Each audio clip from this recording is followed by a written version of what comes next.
ऐ मेरी कौम के शहजादों, याद रखना माँ की ममता बहुत है तेरे लिए। बेशक हदीसे पाक में इसका जिक्र आया है, मर्द पर पहला हक उसकी माँ का है। लेकिन ईमानदारी से बताओ, आला हजरत सरकार से किसी ने पूछा, हुजूर माँ का रुतबा बड़ा है या बाप का रुतबा बड़ा है? माँ का रुतबा बड़ा है या बाप का रुतबा बड़ा है? आला हजरत सरकार का जवाब सुने, मेरे इमाम का जवाब सुने। आला हजरत फरमाते हैं, अल्लाह अल्लाह फरमाते हैं, मोहब्बत माँ से ज्यादा करो और अदब बाप का ज्यादा करो, एहतराम बाप का ज्यादा करो, इज्जत बाप की ज्यादा करो, ताज़ीम बाप की ज्यादा करो। इसलिए कि बाप तेरा भी हाकिम है, तुम्हारी माँ का भी हाकिम है। समझ रहे मेरी बात? तेरा भी हाकिम है और तुम्हारी माँ का भी हाकिम है। पूछा गया, हुजूर अगर दोनों में झगड़ा हो जाए, कहा तो तुम किसी की तरफदारी न करना।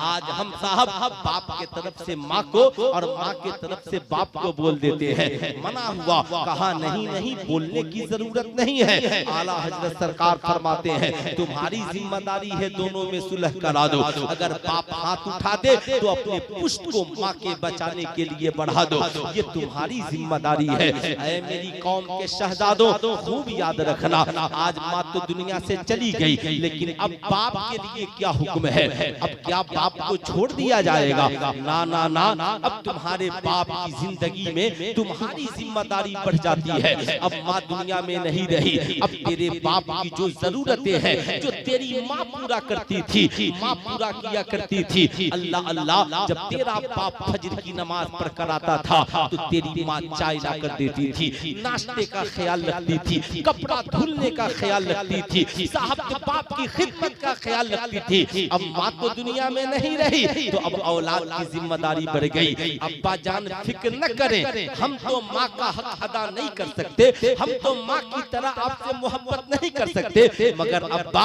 अब चाय की जरूरत हो, एक आवाज दीजिएगा। माँ नहीं है तो क्या, मेरी बीवी है, चाय वो बनाएगी, मैं आपका बेटा हूँ, मैं चाय लाकर पिलाऊंगा, मैं आपकी खिदमत करूंगा, मैं आपके कदमों को दबाऊंगा, मैं आपके कपड़े की सफाई करूंगा।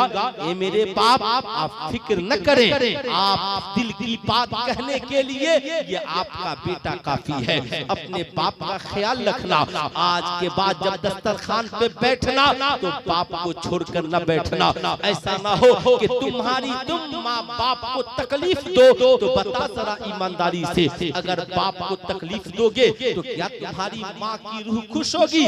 अल्लाह अल्लाह, मुस्तफा जाने रहमत सल्लल्लाहु अलैहि वसल्लम इरशाद फरमाते हैं कि अगर कोई शख्स, अगर कोई औरत दुनिया से चली जाए, अगर इस हाल में है कि उसका शौहर उससे नाराज है, तो फिर उसका ठिकाना जन्नत नहीं है। लेकिन अगर आप ये जानना चाहते हैं कि जो औरत दुनिया से गई है उसका ठिकाना जन्नत है या जहन्नम है, तो आप ये देख ले, औरत तो दुनिया से चली गई मगर उसका शौहर उससे राजी है कि नहीं है। अगर शौहर राजी है तो फिर उसका ठिकाना जन्नतुल फिरदौस है। इसलिए इस्लाम की शहजादियों, याद रखना, तुम नमाज़ें पढ़ो, तुम रोजा रखो, तुम कुरान की तिलावत करो, मगर शौहर को नाराज करके नहीं, बल्कि शौहर को राजी रखना। तुम शौहर की कदर कीमत को जानना। याद रखना, कभी नमाज के गुरूर में आकर, कभी तिलावत के गुरूर में आकर, कभी सजदे के गुरूर में आकर, कभी औलाद की ताकत और सलाहियत की गुरूर में आकर अपने शौहर की नाकदरी न करना, बल्कि अपने शौहर की इज्जत करना, अपने शौहर की इज्जत और आबरू का ख्याल रखना। याद रखना, अपने शौहर की शिकायत किसी से न करना, अपनी औलादों को तालीम देना। ये मेरे शहजादों, याद रखना, अपने बाप के सामने उफ भी न कहना। ये तरीका कौन बता रहा है? कुरान ने कहा, फला तकुल लहुमा उफ्फिन वला तनहरहुमा, तुम्हारे माँ बाप या दोनों में से एक जब बुढ़ापे को पहुंच जाए तो उन्हें उफ भी न कहना।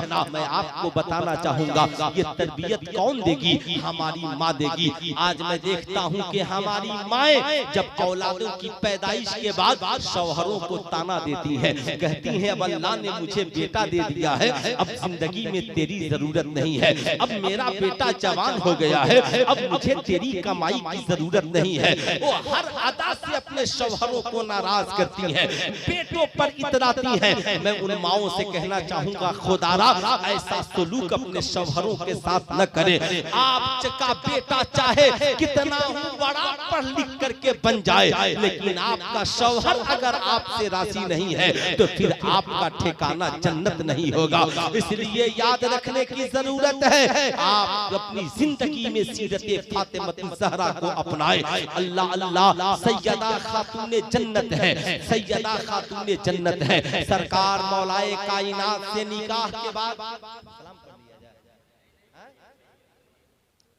अच्छा बोले नहीं, मतलब शिरनी आ गई है तो चूंकि हमको कोई प्रॉब्लम नहीं। माशाअल्लाह दरूद शरीफ पढ़े। अल्लाहुम्मा सल्ली अला सय्यदना शफीना हबीबना मौलाना मोहम्मद मादन जूद वल करम मंबइल इल्म वल हिल्म वल इकम बारिक वसल्लम सल्लु अलैहि सलातु व सलामन अलैके या रसूल अल्लाह सल्लल्लाहु तआला अलैहि वसल्लम। जरा गौर से सुनिएगा, वरना मैंने इसलिए पूछ लिया भाई, वरना कहीं ऐसा नहीं कुछ लोग ये समझे कि अजीब मौलवी साहब है, शिरनी सामने मौजूद है और तकरीर किए जा रहे हैं। इसलिए कि हम लोगों को रोजाना तकरीर करनी है, कहीं न कहीं जाकर के तकरीर कर ही लेंगे।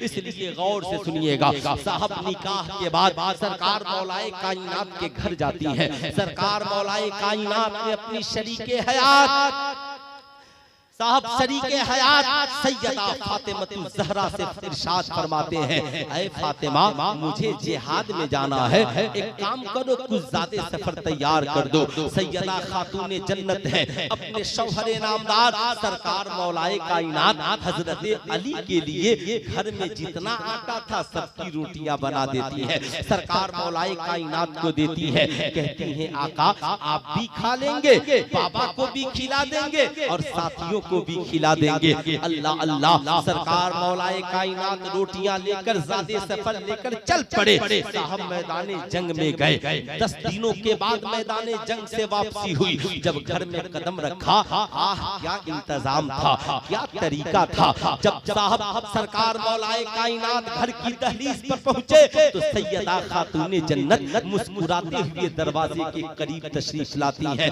सरकार मौलाए कायनात घर में जाते ही सलाम करते हैं। साहब ये तरीका मेरे नबी ने बताया, जब घर में दाखिल हो तो सलाम करो और घर से निकलो तो सलाम करके रुखसत हो। कभी ये न सोचना कि घर में बीवी है किसे सलाम करे, घर में बच्चे हैं किसे सलाम करे, घर में बेटी है किसे सलाम करे। नहीं, घर में जो भी मौजूद है आप उन्हें सलाम करे। अगर आप छोटों को सलाम करेंगे, कल से छोटे आपसे पहले आपको सलाम करते हुए नजर आएंगे। दुनिया का फार्मूला है, इज्जत करोगे तो इज्जत पाओगे और इज्जत नहीं करोगे तो इज्जत, समझ रहे मेरी बात, इज्जत नहीं करोगे तो इज्जत नहीं करोगे तो इज्जत नहीं पाओगे। इसलिए इज्जत करो, इज्जत मिलेगी। इज्जत करो, बीवी को इज्जत की निगाह से देखो, वो तुम्हारी इज्जत करेगी। माँ बाप की इज्जत करो, वो तुम्हारी इज्जत करे। अपनी औलादों को इज्जत दो, वो तुम्हें इज्जत देंगे। अपने भाइयों को इज्जत दो, वो तुम्हें इज्जत देंगे। सरकार मौलाए कायनात ने सलाम किया, क्योंकि नबी का दस्तूर है, नबी का बताया हुआ तरीका है। जब शौहर घर को आए तो सलाम करे। सैयदा खातूने जन्नत लबों की मुस्कुराहट के साथ तशरीफ लाई है। ऐ मेरी कौम की बहू बेटियों, जब तुम अपने शौहर से मिलो या तेरा शौहर बाहर से आए तो लबों की मुस्कुराहट के साथ मिलो। इसलिए कि तुझे पता नहीं तेरा शौहर कितना थका हारा आता है। न जाने ऑफिस का बोझ, ड्यूटी का बोझ, काम का बोझ, मिजाज का चिड़चिड़ापन। लेकिन जब शौहर घर में दाखिल होकर और अपनी बीवी के लबों पे मुस्कुराहट को देखता है तो उसकी थकावट खत्म हो जाती है, उसकी ज़हनी परेशानी खत्म हो जाती है। आप उससे मुस्कुरा कर बातें करो, उसकी खबर खैरियत पूछो, उसे दिलासा दो, उसे बताओ ऐसा ना हो कि शौहर अभी घर पहुंचा ही कि तुम बरसना शुरू कर दो, तेरे बच्चे ऐसे करते हैं, तेरे घर में ये नहीं है। नहीं, सैयदा खातूने जन्नत की सुन्नत को अपनाओ, तुम भी खुश रहोगी, तेरा शौहर भी खुश रहेगा, तुम भी खुश रहोगी, तेरा शौहर भी खुश रहेगा। सैयदा खातूने जन्नत मुस्कुराती हैं, सरकार मौलाए कायनात करीब आते हैं, साहब सरकार मौलाए कायनात से खबर खैरियत पूछती हैं। सरकार मौलाए कायनात ने कहा फातिमा आका से भी मिले, सहाबाए कराम से भी मुलाकात हुई, ज़ादे सफर का भी इस्तेमाल हुआ, मैदाने जंग में कामयाबी मिली। ये फातिमा जोरों की भूख लगी है, जरा दस्तरखान लगाओ। सैयदा खातूने जन्नत दस्तरखान बिछाती है, पानी लाकर रखती है, सरकार मौलाए कायनात दस्तरखान पर आते हैं। सैयदा खातूने जन्नत की आंखों में आंसुओं के कतरात आ जाते हैं। जो ही आंसुओं के कतरे को देखा है, सरकार मौलाए कायनात ने जब आंसुओं के कतरों को देखा तो मचल गए। कहा फातिमा आपके आंखों में आंसुओं के कतरे हैं, बात क्या है, मामला क्या है? क्या आका ने नहीं फरमाया अल फातिमा तो बिज़अतुम मिन्नी, फातिमा मेरे जिगर का टुकड़ा है, अगर इसे कोई तकलीफ दे तो मुझे तकलीफ होती है। ऐ फातिमा किस बात ने रुला दिया? हज़रत फातिमा का किरदार सुनो। आज की बीवियों ने अगर अमल कर लिया तो फिर किसी मौलवी साहब के पास ताबीज़ लिखाने की जरूरत नहीं पड़ेगी। याद रखिएगा, सैयदा खातूने जन्नत कहती हैं ऐ सरकार मौलाए कायनात आज 10 दिन बाद आप तशरीफ लाए, आपने कहा खा भूख लगी है, मगर जिस बीवी के पास इतना आटा ना हो कि अपने शौहर को गूंद कर रोटियां बना कर दे, वो बीवी के उस बीवी की आंखों में आंसुओं के कतरे नहीं होंगे तो क्या होंगे? सरकार मौलाए कायनात ने पूछा फातिमा घर में कितने दिनों से आटा नहीं है? साबिरा बीवी, वफादार बीवी, रसूलुल्लाह की शहजादी, हसनैन करीमैन की अम्मी जान, साहब शहजादी इस्लाम सैयदा खातूने जन्नत अर्ज़गुज़ार होती है ऐ मेरे शौहरे नामदार, जिस दिन आप मैदाने जंग में गए ना, उस दिन से आज तक फातिमा ने कभी घर में चूल्हा नहीं जलाया है। मैं पूछना चाहता हूँ आज अपनी कौम की बेटियों से, बताओ मेरी कौम की शहजादियों, तुम्हारे घर में थोड़ी सी मुसीबत आ जाए तो बाप से शिकायत करती हो, माँ से शिकायत करती हो, ससुराल से भागकर मैका चली आती हो, पता कितनी गरीबी है तेरे घर में। क्या सैयदा खातूने जन्नत की जिंदगी से भी ज्यादा तेरी जिंदगी में गरीबी ने कदम रखा है?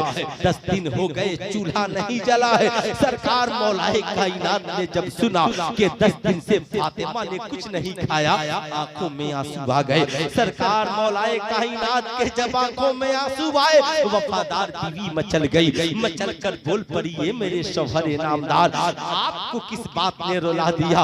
हजरत अली बोल पड़े फातिमा जिसकी बीवी 10 दिन से भूखी हो, वो शौहर अपनी बीवी की भूख को एहसास करके क्यों न रोएगा, क्यों न रोएगा? मगर ए फातिमा इतना तो बता दे कि आपका मैका भी करीब है, आप चाहती मैका खबर कर देती तो अम्मी आयशा खाना भेज देती, मगर आपने मैका खबर क्यों नहीं किया?